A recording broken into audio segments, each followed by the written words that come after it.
أعوذ بالله من الشيطان الرجيم بسم الله الرحمن الرحيم ربي اشرح لي صدري ويسر لي أمري واحلل عقدة من لساني يفقهوا قولي ربي زدني علما ربي زدني علما ربي زدني علما یا اللہ سبحانہ و تعالی ہم اس کتاب سے جو کچھ بھی پڑھیں تو اس سے ہمیں ہدایت حاصل کرنے کی توفیق عطا فرما، اس پر عمل کرنے کی توفیق عطا فرما، اس کی خیر اور برکت سے ہماری دین اور دنیا کو سنوار دے اور اس کو آگے پھیلانے اور شیئر کرنے کی توفیق عطا فرما، آمین یا رب العالمین۔ السلام علیکم ورحمۃ اللہ وبرکاتہ۔ Quranic prayers and selected verses and Quranic orders۔ الحمدللہ الحمدللہ، آج ہم نئی سورہ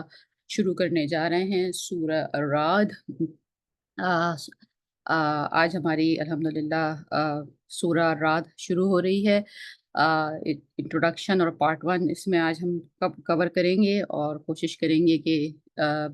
ایک اوور آل ویو بھی دیکھ سکیں۔ آپ کو یاد ہوگا کہ سورہ یوسف سے پہلے تک جتنی ہم سورہ کر رہے تھے، چونکہ ہمارا مین تھیم اس پوری سیریز کا ہے کہ ہم اس میں سے قرآنی دعائیں اور قرآنی سلیکٹڈ ورسز کلیکٹ کرنا چاہتے ہیں اپنے لیے، سمجھنے کے بعد جو مطلب قرآن اور حدیث کے حوالے سے ہی جن کی اہمیت ذرا زیادہ ہے، جیسے آیت الکرسی ہو گئی یا اس طرح کی سورہ بقرہ کی لاسٹ 2 آیتیں ہو گئی، اس طرح کی چیزیں ہو گئیں۔ لیکن جب ہم سورہ یوسف کر رہے تھے تو obviously اس کا کیس بہت ڈفرینٹ ہو گیا تھا۔ وہاں پر وہ چونکہ ایک اسٹوری کی صورت تھی، اس لیے ہم نے وہ پہلی صورت تھی ہمارے اس سیریز کی جو ہم نے آیا با آیا ڈسکس کی تھی۔ اب یہ سورہ رعد ہے اور اس کے بعد سے آگے اب ہم جیسے جیسے آپ کو معلوم ہے کہ اب ہم چلیں گے تو سورہ کی جو لینتھ ہے وہ چھوٹی ہوتی چلی جائے گی، اور وہ اتنی لمبی نہیں، جب سورہ بہت طویل نہیں ہے تو پھر بہرحال کچھ نہ کچھ حد تک ہم کسی سورہ کو ایک یا 2 ٹاپکس دے سکتے ہیں، یا ہم اس کو ایک ڈیڈیکیٹڈ عنوان دے سکتے ہیں۔ تو اس حوالے سے اب ہم کوشش یہ کریں گے، جیسا کہ میں ہمیشہ کہتی ہوں، نہ میری یہ کیپیسٹی ہے، نہ میں اس چیز کے لیے کوالیفائی کرتی ہوں کہ ہم اس کلاس کو تفسیر القرآن کی کلاس کہیں، لیکن یہ ایک طرح کی ایک کوشش ہے کہ جس میں ہم مل جل کر ایک چیزوں کو تھوڑا سا سمجھنے کی اور پہچاننے کی کوشش کرتے ہیں۔ پہلا جو اس کا سٹیپ ہے ہمارا وہ یہ ہے کہ ہم پہچان لیں۔ ہوتا یہ ہے کہ ایک اگر ہم ذرا ایک نارمل لیول کے خاص طور پہ بیک ہوم کے بیک گراؤنڈ کو ذہن میں رکھتے ہوئے بات کریں اگر، تو ایک نارمل لیول کا جو مسلمان ہے وہ چند سورہیں یا چند میجر سوروں کے نام قرآن میں پتہ ہونے کے علاوہ انہیں یہ بھی نہیں پتہ ہوتا کہ کون سی سورہ کس سپارے میں ہے یا کس مقام قرآن کے کس مقام پر ہے، اور وہ کیا بات کر رہی ہے، اس سورہ کا کیا ایک میسج ہے، اور اس جس پرٹیکولر جگہ پہ وہ قرآن میں ہے وہاں اس کی کیا ریزن ہے وہاں ہونے کی۔ اب اس میں ایک بات یہ بھی ہے کہ بیسیکلی ہم سب لوگ جو اس وقت اس فورم پہ بیٹھے ہوئے ہیں، ہم سب جو ساؤتھ ایشیا میں پلے بڑے ہیں، تو ہمارا معاملہ یہ ہے کہ ہم شروع سے قرآن کو پاروں کی حساب سے دیکھتے ہوئے آئے ہیں، سپاروں کی ڈویژن کے حساب سے دیکھتے ہوئے آئے ہیں۔ جب بھی ہم قرآن پڑھتے ہیں تو یا قرآن خوانی ہوتی تھی خاص طور پر، تو 30 پارے رکھ دیے جاتے تھے اور ٹارگٹ یہ ہوتا تھا کہ پہلے صفحے سے آخری صفحے تک ختم کر لیا جائے۔ ان پاروں کی ڈویژن میں کہاں کون سی سورہ شروع ہوتی تھی اور کہاں کون سی سورہ ختم ہوتی تھی، یہ بات بالکل ہی ایک دب کے رہ گئی۔ جبکہ ہم نے اب تھوڑا سا اپنی اسی سیریز میں، اگر آپ کو یاد ہو، سورہ یونس کی شروع کرنے سے پہلے ہم نے بڑا ڈیٹیلڈ ایک اس میں تمام اسٹرکچر آف قرآن پہ ڈسکشن کیا تھا کہ سورہ جو ہیں وہ اللہ سبحانہ تعالیٰ کی طرف سے، سورہ کا مطلب ہوتا ہے فصیل، فصیل باندھی گئی ہے آیتوں کے آگے پیچھے، ایک فصیل جو بائنڈنگ کی گئی ہے، یہ سورہ کی جو فصیل ہے یہ اللہ سبحانہ تعالیٰ کی طرف سے ہے۔ تو اس لیے یہ بڑا امپورٹنٹ ہے کہ ایک سورہ کو ایک ساتھ پڑھا جائے یا اس کی پوری چیز کو ایک ساتھ سمجھا جائے۔ تو بیسیکلی اگر واقعتاً اس طرح ہی ہم نے قرآن کو پورشن پورشن کر کے بھی پڑھنا ہو تو کوشش یہ ہو کہ ایک سورہ جو ہے اس کو ایک ساتھ دیکھا جائے، کیونکہ یہ اللہ سبحانہ تعالیٰ کی باندھی ہوئی ایک فصیل ہے۔ تو اس حوالے سے ہی آج جب ہم نئی سورہ شروع کر رہے ہیں تو ہماری کوشش اس سارے بیک گراؤنڈ، اس ساری تمہید کے حوالے سے یہی رہے گی کہ کم سے کم ہم یہ جان تو پائیں کہ یہ سورہ انڈیویجولی اس کی کیا آئیڈینٹی ہے، یہ کہاں موجود ہے، جس جگہ یہ موجود ہے وہاں اس کے موجود ہونے کے کیا ریزنز ہیں، اور ایک جرنل جیسے جب ہم بات کرتے ہیں سورہ بقرہ یا جیسے سورہ یوسف کا اگزامپل لے لیجئے، زیادہ آسان اگزامپل ہے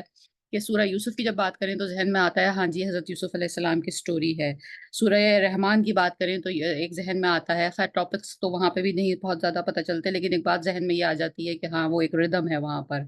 تو سملرلی کم سے کم ہم اس جگہ جب سمجھ ملتے ہیں اور بیٹھتے ہیں تو ہماری ان سوروں سے اتنی جان پہچان تو ہو جائے کہ جب کسی سورہ کا نام آئے